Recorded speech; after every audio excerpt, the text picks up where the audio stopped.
Liberty Tamil நேயர்களுக்கு வணக்கம். அதிமுக பாஜக கூட்டணியை பார்த்து பீதியின் உச்சத்தில் முதலமைச்சர் ஸ்டாலின் அவர்கள் இருப்பதாக சொல்லி எதிர்க்கட்சி தலைவரான எடப்பாடி பழனிசாமி அவர்கள் சொல்லியிருக்காங்க. இதை பத்தி மக்கள் என்ன நினைக்கிறாங்கன்றதை கேட்டு தெரிஞ்சுக்கலாம் வாங்க.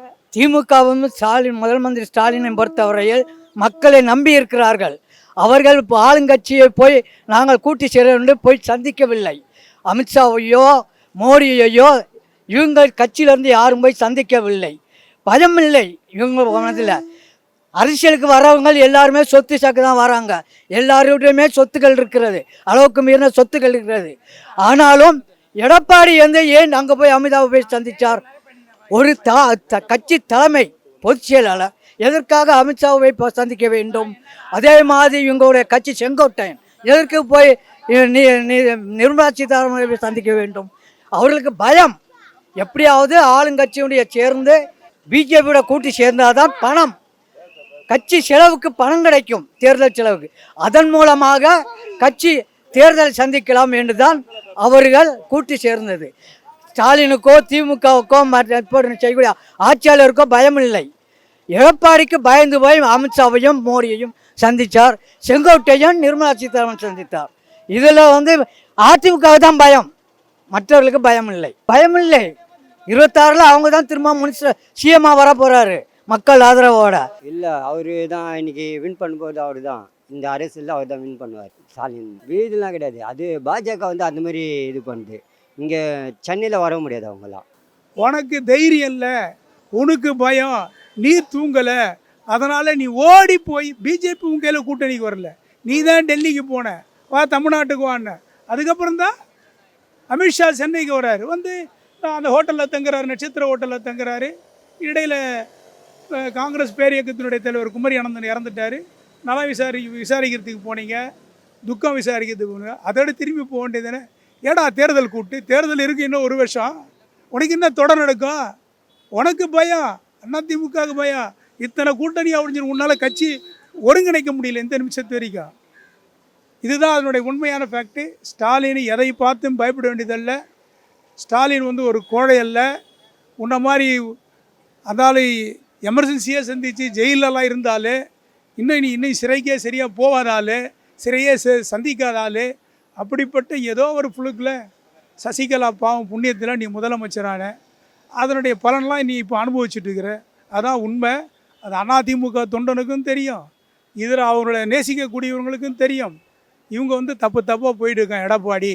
அப்படி தானே கட்சியினுடைய தலைமையே சீரடித்தான். அப்படிப்பட்ட எடப்பாடி தான் இவர். இல்லை அவர் எடப்பாடி அவர் எதிர்க்கட்சிங்கிறதுனால அவர் அப்படித்தான் சொல்லுவாங்க. டிஎம்கே ஸ்ட்ராங்காக தான் இருக்காங்க. பட் எலெக்ஷன் இவங்க பிஜேபிக்கெல்லாம் அவ்வளோ பெரிய ஓட் பேங்க் ஒன்றும் இல்லை. அதனால் அவங்க அலையன்ஸை வச்சு ஏடிஎம்கே ஜெயிக்குங்கிறதெல்லாம் கனவுல நடக்காத விஷயம். அதிமுக பாஜகவோட கூட்டணி போனால் அவ்வளோதான், போண்டி ஒன்றும் வராது. அதாவது பிஜேபி தமிழ்நாட்டில் நிலை நிற்க முடியாது. ஏன்னா அண்ணா நான் அண்ணனை லைக் பண்ணுறேன், யாரும் திருமாவளவனை லைக் பண்ணுறேன். அவர் சொல்கிற ஒரு வார்த்தையும் கணீர் இருக்கும். ஆனால் என்னன்னா அவரெல்லாம் நிலை நிற்க மாட்டாங்க. இருக்கிறது உண்மை தான். அதாவது மோடியுடைய அரசியல் ஒன்றுமே இல்லை மேடம். அதை செய்கிற இது செய்கிற அது செய்கிறேன்னு என்ன செஞ்சான்? ஒன்றுமே இல்லையா. அதிமுகவுக்கு இந்த எலெக்ஷனில் ஜெயிக்க முடியாதுன்னு தெரிந்தாலும் தன்னுடைய கட்சி பழைய மந்திரிமார்களுடைய அமைச்சர்களுடைய சொத்து குவிப்பு வழக்குகள், மற்றபடி எடப்பாடியுடைய வழக்கு எல்லாத்திலிருந்து காப்பாற்றி கொள்ள தன்னுடைய சொந்த கட்சி நலனுக்காக வேண்டி மற்றவருடைய ஜனங்களுடைய அக்கறையை காட்டாமல், சிறுபான்மையினுடைய நலன்களையும் பாதுகாக்காமல், பாராளுமன்றத்திலும் சிறுபான்மைக்கு எதிராக வந்த வழக்குகளுக்கு ஆதரவு கொடுத்து சிறுபான்மையினருக்கு எதிராக இருந்து தமிழ்நாட்டு மக்களுக்கு துரோகம் செய்த இந்த எடப்பாடி அதிமுகவுடைய தலைமை பாஜகவுடைய அடிமையை போகக்கூடிய காரணமே தன்னுடைய சுயநலம். பாஜக அதிமுகவுடைய சேர்றதுன்னா மற்ற மாநிலங்களில் எப்படி அங்குள்ள மாநிலங்களில் உள்ள கட்சியை தன் வசப்படுத்தி கூட்டி சேர்ந்து கட்சிகளை சின்ன பின்னமாக்கி ஆக்கினார்களோ அதே மாதிரி அதிமுகவை பிளவுபடுத்தணும். அப்படி என்றால் தன்னுடைய பாஜகவை தமிழ்நாட்டில் கால் ஊண்ட முடியும் என்ற நோக்கத்தோடு அதிமுக வலுக்கட்டாயமாக நிர்பந்தத்தின் மேலில் கூட்டு சேர்ந்திருக்கிறார்கள். இதுதான் சம்பவம், மக்கள் நலனுக்காக அல்ல. எடப்பாடி நாடாளுமன்ற தேர்தல் முடிந்தவுடனே அந்த தோல்விக்கு அடுத்து அவங்க என்ன நிலைப்பாட்டுக்கு போனாங்க? தெரியாமல் நாங்கள் தப்பு பண்ணிட்டோம், பிஜேபியோட போனதனுடைய விளைவு தான் எங்களுக்கு ஒரு மிகப்பெரிய வாக்கு சரிவு ஏற்பட்டது அப்படின்னு சொல்கிறார். அதே மாதிரி அவங்களுடைய சீனியர் அமைச்சர் நம்முடைய ஜெயக்குமார் அவர் என்ன சொன்னார்? நான் ராயபுரத்தின் தொகுதியினுடைய சட்டமன்ற மன்னர் மாதிரி இருந்தேன், ஆனால் அதிமுக இன்றைக்கி பிஜேபி கூட்டணியில் வச்சனால்தான் கிட்டத்தட்ட எனக்கு ஒரு 75,000 ஓட்டுக்கு மேலே எனக்கு பின்னால் போக வேண்டிய நிலைமை ஏற்பட்டது, நான் தோல்வியை தெளிவிருக்க மாட்டேன் அப்படின்னு தொடர்ந்து பேசிக்கிட்டு இருக்காங்க. அதுக்கப்புறம் அம்மா முடிவு, ஐயா முடிவு, அம்மா முடிவும் மீறிட்டாங்க, புரட்சித் தலைவி அம்மானுடைய முடிவும் மீறிட்டாங்க, புரட்சித் தலைவர் எம்ஜிஆருடைய முடிவும் மீறிட்டாங்க. மீறிட்டு ஏன்பா திருப்பி நீ போகிற? உனக்கு என்ன கொடநாடு பயமா? கொடநாடு டெய்லி குறைஞ்சிக்கிட்டே இருக்கா உனக்கு? அல்லது இடி அண்டு சிபிஐயும் வந்துன்னு பயமா உனக்கு? நீ ஏன் போகிற திருப்பி பிஜேபி கூட்டணி? நான் போக மாட்டோம், நீ தானே உன் வாயில் தானே பேசுன, வேறு யாருன்னா பேசுனாங்க? கட்சியாக இருக்கிறதுனால, இங்கே டிஎம்கே ரூலிங்காக இருக்கிறதுனால, ஏதாவதுன்னா இவங்களுக்கு ஏடிஎம்கே சப்போர்ட்டிவாக இருக்குங்கிறத அவங்கள அங்கே கூட கூட்டணி போகிறாங்க. பெரிய பெர்சன்டேஜ் ஓட்டு இல்லை. பட் எடப்பாடி இன்னும் அதர் கூட்டணி கட்சிகள் எப்படி வர்றாங்கங்கிறத வச்சு தான் வெற்றி தீர்மானிக்கப்படும். தனிப்பட்ட முறையில் ஜெயிக்கிறதுக்கான வாய்ப்புகள் 2 பேருக்குமே குறைவாக இருக்குது. அலையன்ஸ் எந்தளவுக்கு இன்னும் டைமிங் இருக்குது அவங்களுக்கு.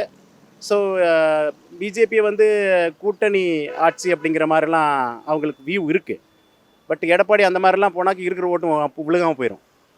அதனால் இவருக்கும் கொடுக்குற அந்த சூழ்நிலை இல்லை. பிஜேபி அந்தளவுக்கு அழுத்தம் கொடுக்குறாங்க. அதனால் இவருக்கு அந்த விருப்பம் இல்லைன்னு நான் நினைக்கிறேன். அதனால் மற்ற கூட்டணி கட்சிகளை இவர் ஸ்ட்ராங் பண்ணுறதுக்கான வாய்ப்புகள் இருக்குது. அதே நேரத்தில் ஓபிஎஸ் இவங்க தினகரன்லாம் அந்த ஓட்டை பிக்கிறதுக்கான வாய்ப்பு இருக்குது. அவங்க என்ன சூழ்நிலையில் எப்படி எடுப்பாங்க அப்படிங்கிறத வச்சு இன்னும் கொஞ்சம் டைம் இருக்குது அதுக்கு. இப்போ வரைக்கும் பார்த்தீங்கன்னா டிஎம்கே ஸ்ட்ராங்காக தான் இருக்காங்க. பயம் இல்லை, அவர்லாம் போயிட மாட்டார். அவங்க அது அந்த அளவுக்கு வேல்யூ கிடையாது.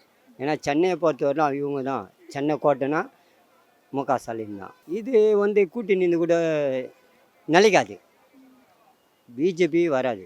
ஏன்னா முஸ்லீம் உள்ள சேர்த்தனால பிஜேபிக்கு இங்கே சென்னையில் மெட்ராஸ்லேயே கிடையாது, ஓட்டே கிடையாது.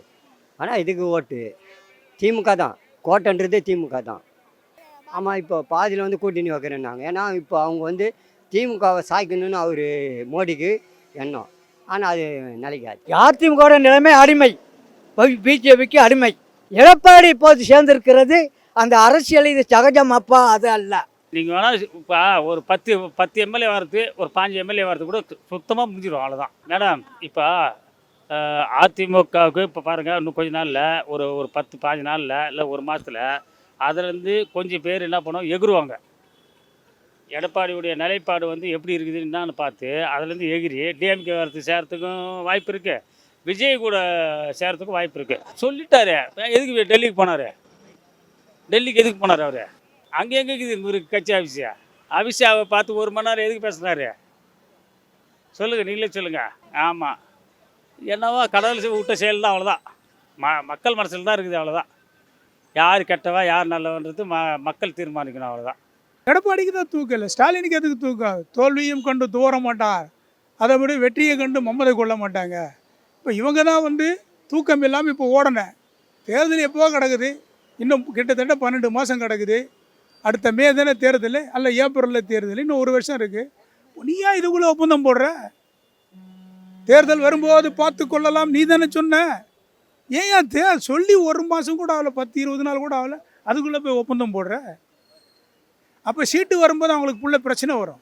ஆட்சியினுடைய அதிகாரம் வரும்போது எப்படி ஏக்நாத் சிண்டே மகாராஷ்டிரா மாநிலத்தில் கைட்டி அமிச்சாங்க, அதை விட இவரை கேவலப்படுத்தி அனுப்புவாங்க. அதான் உண்மை, அதானே வரலாறு, அதானே கோவா, அதானே கர்நாடகா, மகாராஷ்டிரா, இப்போ பல மாநிலங்கள் அதான் நடந்துக்கிட்டு இருக்கு. அது பார்ப்போம். அப்போ எடப்பாடி என்ன பேசுகிறாருன்னு பார்ப்போம். இது ஒரு அரசியலாக பேசுகிறாங்க. இது மக்களுடைய பார்வையை திருப்புறதுக்காக பேசுகிறாங்க. மக்களுடைய பார்வையெல்லாம் தெளிவாக தான் இருக்குது. அவங்களுக்கு டிஎம்கே தோத்தாலும் ஒன்றும் பெரிய விஷயம் இல்லை. 5 வருஷம் ஆண்டுட்டாங்க, மாறி மாறி தான் இருக்குது. அது பெரிய பாதிப்புக்கு டிஎம்கேக்கு வராதுன்னு நான் நினைக்கிறேன். இவங்களுக்கு பாதிப்பு இருக்குது. வரணுங்கிற ஒரு கட்டாயம் வந்து பிஜேபிக்கும் ஏடிஎம்கேக்கு இருக்குது. ஏன்னா ஒரு பெரிய கட்சி இருக்கிறது வந்து அது அம்மாவுக்கு அப்புறம் இவங்க வந்து கொஞ்சம் லூஸ் பண்ணியிருக்காங்க. அதை தக்க வச்சுக்கிறதுக்காக ஏதாவது பேசுகிறது தான் அது அரசியல். அது பிஜேபிக்கு வந்து எப்படியாவது தமிழ்நாட்டில் வந்துடணும், சவுத்தில் வந்துடணுங்கிற ஒரு இருக்குது. பட் அவங்களுக்கு வர்றதுக்கான வாய்ப்புகளும் இல்லை. ஏதோ அண்ணாமலையெல்லாம் வச்சு ஏதோ குழப்படியெல்லாம் பண்ணாங்க, ஒன்றும் முடியல. பட் அண்ணாமலையை மாற்றணுங்கிற ஒரு கடுமையான குரல் இங்கே இருந்திருக்கு. ஸோ அதனால் மாற்றிட்டாங்க. காலையில் பார்த்தீங்கன்னா நேற்று மீட்டிங்கில் பார்த்தீங்கன்னா அமித்ஷா வந்திருந்தப்போ காலையில் என்டிஏ மீட்டிங் போட்டிருந்தாங்க. அதுக்கப்புறம் பிஜேபி மீட்டிங் மாற்றிருக்காங்க. ஸோ இதெல்லாம் வந்து மக்களுக்கு ரொம்ப சில கவனமாக பார்க்குறவங்களுக்கு தான் தெரியும். ஸோ இவ்வளோ குழப்பங்களுக்கு இருக்குங்கிறதுக்கு இதெல்லாம் உதாரணம் நமக்கு. அதனால் பிஜேபி ஏதாவது வந்து பண்ணிவிட்டு, ஏன்னா 2 பெரிய கட்சிகளில் டிஎம்கே வந்து கொஞ்சம் ஸ்ட்ராங்காக இருக்கிறதுனால ஏடிஎம்கே கொஞ்சம் வீக்காக இருக்கிற மாதிரி நினச்சி அந்த கட்சியை வந்து எல்லா மாநிலத்திலையும் மற்ற மாநிலங்களில் இந்தியாவில் பண்ணியிருக்கிறாங்க. மகாராஷ்டிரா, பீகார், அந்த மாதிரி எல்லா மாநிலங்களில் சில டெல்லி எல்லாம் பண்ணியிருக்காங்க. இப்போ பண்ணியிருக்கிறதுனால இவங்க ஏதாவது பண்ணிவிட்டு இவங்க கட்சியை வளர்க்குறதுக்கு தான் ஸ்ப்ளிட் பண்ண பார்க்குறாங்க. மற்றபடி இன்னும் கூட்டணி தீர்மானம் பண்ணுறதை வச்சு தான் இன்னும் டஃப் இருக்கும். ஒரு காலமும் வந்து பாஜக ஏற்ற மாட்டாங்க. எடப்பாடி தனியாக நின்னா கூட ஏதாவது ஜெயிக்கிறதுக்கு வாய்ப்பு இருக்கலாம். பிஜேபி வந்து யாருமே ஏற்றுக்க மாட்டாங்க. வருமானத்துறை மேலமா அமலாக்கத்துறையிடமிருந்து தன்னுடைய கட்சி பழைய அமைச்சர்களை காப்பாற்ற வேண்டும், கட்சியை காப்பாற்ற வேண்டும் என்ற ஒரு நோக்கத்தோடு கூட்டணி சேர்ந்திருக்கிறார்கள். வேற ஒன்றும் இல்லை. இது சாதாரண மக்களுக்கே தெரியும். அரசியல் தெரிந்த சாமானிய மக்களுக்கும் இது தெரியும்.